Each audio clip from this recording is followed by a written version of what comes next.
variety of politicians, and I did a lot of testifying. And then when I first became a president 15 years ago, it sort of conflated it. You know, I had this one really bad experience at, I think it was a Senate Finance Committee. It was Ted Kennedy, so it was Senate Finance Committee, and I was up there with a group of other university presidents, and they were asking about, you know, what's the most bang for the government buck and stuff, and I realized that the other people on the panel knew nothing about economics. You know, they were presidents of really great institutions, and they were just doing basically lobbying. And I felt really kind of embarrassed as an economist who used to do that like as a serious thing, and now all of a sudden I was doing fluff.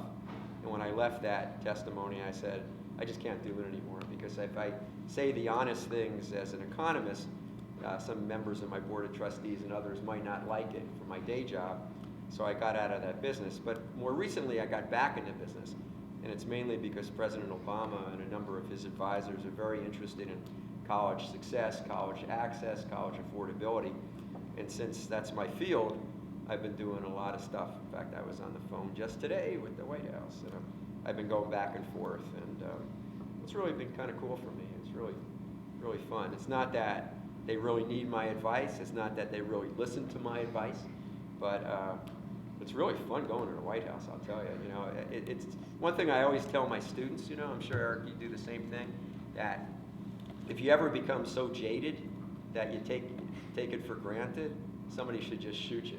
You know, I mean, the reality is that, especially the way I grew up, you know, the fact that I get to go, you know, every other month or something to the White House is like so cool for me. Every time I'm there, I like, you know, pinch myself, and I'm always saying to people, let's go by the Oval, you know, which is down. I do my thing upstairs where the economic policy advisors are, but we're right above the Oval Office.